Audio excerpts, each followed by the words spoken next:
Hello and welcome to my channel taste of home food with chef Amar में आपका बहुत बहुत स्वागत है। आज मैं आपके साथ Holi special sweet recipe share करने जा रहा हूँ। ये बहुत ही कम इंग्रेडिएंट्स के अंदर बनकर तैयार हो जाती है। इसको बनाने के लिए कुछ टिप्स एंड ट्रिक्स को फॉलो करना होता है, तो आप मेरा वीडियो शुरू से एंड तक देखते रहिए। अगर आपको मेरी रेसिपी अच्छी लगी हो तो लाइक कीजिए और मेरे चैनल को अपने फ्रेंड के साथ शेयर कीजिए। यदि आप मेरे चैनल पर नए हैं तो सब्सक्राइब कीजिए और बेल आइकॉन पर प्रेस कीजिए ताकि आपको मेरी नई रेसिपी का नोटिफिकेशन मिल सके। तो आइए बनाना शुरू करते हैं। अब बाउल में मेज़रमेंट कप से 1 कप बारीक सूजी ऐड करेंगे। अगर वज़न से कहें तो करीब 200 ग्राम सूजी है। अगर सूजी थोड़ी सी मोटी है तो आप उसको ग्राइंडर जार के अंदर पीस कर हल्का सा बारीक कर लीजिए। मेज़रमेंट कप से 1 कप छानकर मैदा लिया है। आप मैदे की जगह नॉर्मल आटे का भी यूज़ कर सकते हैं। जब भी आप मैदा कप में भरें, मैदे को दबाकर नहीं भरना है, नॉर्मली ही कप को भरना है। 1 टीस्पून बेकिंग पाउडर ऐड करेंगे। 1 ही टीस्पून सॉल्ट ऐड करेंगे। अब इसमें 1/4 कप दही ऐड करेंगे। अगर दही नॉर्मल है तो आप आधा कप दही लीजिए। अगर दही ज़्यादा खट्टा है तो 1/4 कप इनफ है। अब इसमें आधा कप ऑयल ऐड करेंगे। आप ऑयल की जगह घी का भी यूज़ कर सकते हैं। मेज़रमेंट कप से 1 कप पानी लिया है। पानी को आप बैटर में ऐड कर लेंगे। विस्क से बैटर को अच्छी तरह से मिला लेंगे। आप विस्क की जगह स्पून का भी यूज़ कर सकते हैं। पानी एक साथ ऐड नहीं करना है, पानी थोड़ा थोड़ा करके ऐड करना है। तो बैटर अभी भी थिक है, थोड़ा और पानी ऐड करेंगे और अच्छी तरह से बैटर को मिला लेंगे। बैटर को जितना हम फेंटेंगे इतनी ही हमारी मिठाई बढ़िया बनकर तैयार होगी। अब इसमें थोड़ा केसरिया फूड कलर ऐड करेंगे।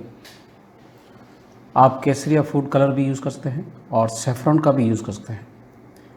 ये ऑप्शनल है, इनमें से जो आपको यूज़ करना है आप कर सकते हैं। सेफ्रॉन कलर डालने से मिठाई के अंदर बहुत अच्छा कलर आएगा। तो बैटर अभी भी थोड़ा सा थिक है, तो इसमें थोड़ा मैंने और पानी ऐड किया है और अच्छी तरह से मिला लेंगे। केसरिया फूड कलर डालने के बाद बैटर को 4 से 5 मिनट के लिए अच्छी तरह से फेंट लिया था ताकि बैटर अच्छी तरह से सॉफ्ट और स्मूथ बन जाए। बैटर को मिक्स करने के लिए मैंने मेज़रमेंट कप से 1 कप पानी लिया था। इसमें से इतना पानी बच गया है। अब ढक्कन लगाकर 15 से 20 मिनट के लिए रख देंगे ताकि सूजी अच्छी तरह से फूल जाए। अगर पानी की ज़रूरत और पड़ी तो बाद में ऐड करें। जब तक बैटर फर्मेंटेशन होता है तब तक चाशनी बना लेंगे। तो कढ़ाई में मेज़रमेंट कप से 2 कप चीनी ऐड की है। अब इसमें मेज़रमेंट कप से 1.5 कप पानी ऐड करेंगे। Medium to low gas flame पे चाशनी को बॉईल होने देंगे। लेडल से कंटिन्यू मिक्स करते रहना है जब तक चीनी अच्छी तरह से डिज़ोल्व नहीं हो जाए, यानी घुल नहीं जाए। चीनी अब अच्छी तरह से डिज़ोल्व हो गई है, यानी अच्छी तरह से घुल गई है। जब तक चाशनी के अंदर हल्का सा चिपचिपापन नहीं आ जाता है तब तक कंटिन्यू बॉईल करते रहना है और लेडल या स्पून से हिलाते रहना है। अब इसमें 2 नींबू की स्लाइस ऐड करेंगे। आप नींबू स्लाइस की जगह नींबू का जूस भी यूज़ कर सकते हैं। नींबू डालने से चाशनी क्रिस्टलाइजर नहीं होगी, यानी उसके अंदर चीनी जैसे दाने नहीं बनेंगे और हमारी चाशनी बिल्कुल नीट एंड क्लीन बनेगी।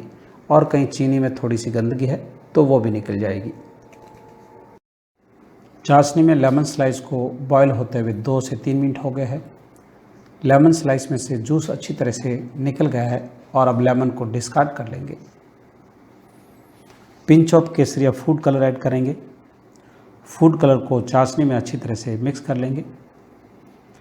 आप फूड कलर की जगह सेफ्रॉन का भी यूज़ कर सकते हैं, ये ऑप्शनल है। इन दोनों में से जो भी आपको यूज़ करना है आप यूज़ कर सकते हैं। चाशनी में अब हल्का सा चिपचिपापन आ गया है, तो 1 से 2 मिनट के लिए और चाशनी को बॉईल होने देंगे। मीडियम गैस फ्लेम पे बॉईल करते हुए 2 मिनट हो गए हैं और अब चाशनी को चेक करेंगे। तो अब चाशनी के अंदर चिपचिपापन आना शुरू हो गया है, तो ये बिल्कुल परफेक्ट है। हमको इससे ज़्यादा चाशनी को थिक नहीं करना है। अब इसमें 1/4 टीस्पून इलायची पाउडर ऐड करेंगे। इलायची पाउडर को अच्छी तरह से मिक्स कर लेंगे और गैस को स्विच ऑफ कर देंगे।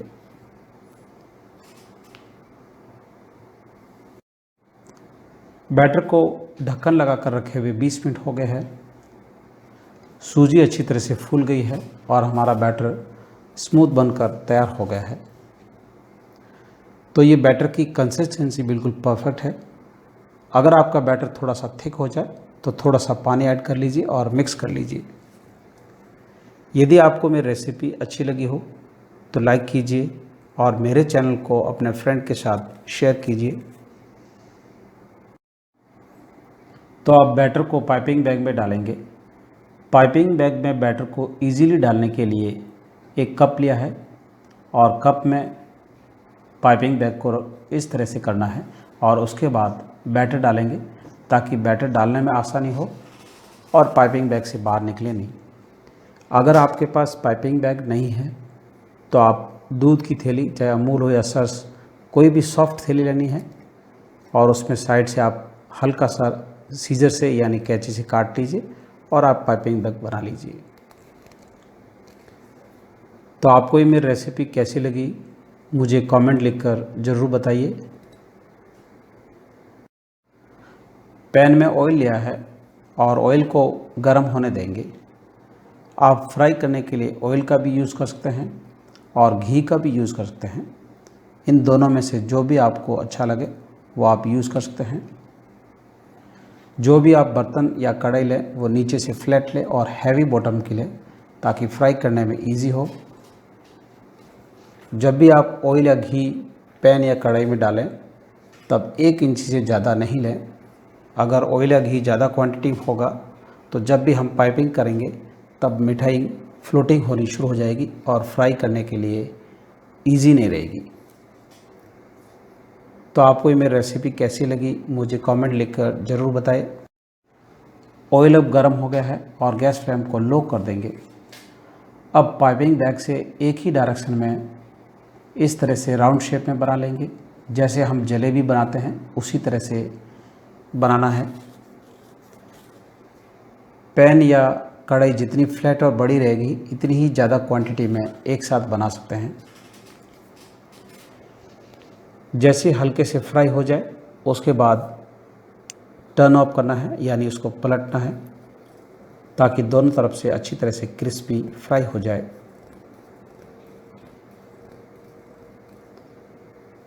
ये स्वीट्स बनाना बहुत ही इजी है और बहुत ही कम इंग्रेडिएंट्स के अंदर बनकर तैयार हो जाता है। तो आप घर पर बनाकर ज़रूर ट्राई कीजिए। तो एक तरफ से अच्छी तरह से गोल्डन ब्राउन कलर में हो गई है। अब झारे से पलटकर दूसरी तरफ भी गोल्डन ब्राउन कलर होने तक फ्राई करेंगे। तो आप देख सकते हो सो नाइस कलर। ये मिठाई बनाना बहुत ही इजी है और बहुत ही टेस्टी बनकर तैयार होती है। जब भी आप पाइपिंग बैग से ऑयल या घी के अंदर पाइपिंग करें उस वक्त गैस फ्लेम को मीडियम कर दीजिए, क्योंकि बैटर ठंडा होता है और जैसे ही बैटर हम ऑयल या घी के अंदर डालते हैं तो टेम्परेचर लो हो जाता है। अगर गैस फ्लेम मीडियम रहेगी तो ऑयल या घी का टेम्परेचर एक जैसा रहेगा और हमारी मिठाई बहुत ही बढ़िया तरीके से बनकर तैयार होगी। तो अब झारे से या पलटे से दोनों तरफ से पलटना है और अच्छा क्रिस्पी और गोल्डन कलर आने तक फ्राई करना है। तो अब आप देख सकते हो बहुत ही बढ़िया कलर आ गया है और आप बाहर निकाल देंगे और थोड़ी टाइम झारे में रखेंगे ताकि एक्स्ट्रा ऑयल या घी है वो निकल जाए। उसके बाद गरम गरम चाशनी के अंदर डाल देंगे ताकि चाशनी अच्छी तरह से ऑब्जर्व हो जाए। तो अब स्वीट्स का दूसरा राउंड फ्राई करने के लिए ऑयल में पाइपिंग करेंगे। तो आप देख सकते हो इस तरह से पाइपिंग करनी है। जितनी कढ़ाई या पैन फ्लैट होगा, इतनी ही ज़्यादा क्वांटिटी में हम बना सकते हैं। तो अभी भी इसमें स्पेस है, तो एक और पाइपिंग करके तैयार कर लेंगे। इसके अंदर सूजी है तो ये मिठाई बहुत ही अंदर से सॉफ्ट और बाहर से क्रिस्पी बनती है। तो आप दोनों तरफ से गोल्डन ब्राउन कलर होने तक फ्राई करेंगे। जैसे ही फ्राई हो जाए उसके बाद झारे में निकाल कर जो इसका एक्स्ट्रा घी या ऑयल है उसको निकाल देंगे। तो आप देख सकते हो सो नाइस कलर। और गर्मा गर्म चाशनी के अंदर डाल देंगे ताकि अच्छी तरह से सॉफ्ट और क्रिस्पी बनकर तैयार हो। तो जो मैंने लास्ट राउंड में मिठाई फ्राई की उसको भी शुगर सिरप यानी चाशनी में ऐड कर लिया है और अब अच्छी तरह से मिला लेंगे। मेरा शुगर सिरप ऑलरेडी गर्म है। अगर गर्म नहीं है तो मिठाई ऐड करने के बाद एक बॉईल कर लीजिए, यानी एक अच्छी तरह से गर्म होने दीजिए, क्योंकि इसमें सूजी है, मिठाई थोड़ी सी क्रिस्पी रहेगी। तो आप ढक्कन लगाकर कम से कम 40 से 45 मिनट के लिए रख देंगे ताकि मिठाई अंदर से सॉफ्ट और बाहर से क्रिस्पी बनकर तैयार हो। तो अब हमारी होली की स्पेशल स्वीट डिश बनकर तैयार है। अब इस पर गरम गरम ऊपर से शुगर सिरप डाल देंगे और उसके बाद ड्राई नट से गार्निश कर लेंगे। ये मिठाई जलेबी की तरह बनती है, ऊपर से क्रिस्पी और अंदर से सॉफ्ट। आप इसको गरम गरम दूध के साथ खा सकते हैं। तो आपको ये मेरा वीडियो कैसा लगा मुझे कमेंट लिखकर ज़रूर बताइए। तो मेरा वीडियो देखने के लिए धन्यवाद। फिर मिलते हैं नेक्स्ट रेसिपी के साथ। Thanks for watching my video. अगर आपको मेरा वीडियो अच्छा लगा हो तो सब्सक्राइब, लाइक एंड शेयर जरूर कीजिए। If you have any comments please write down in comments box.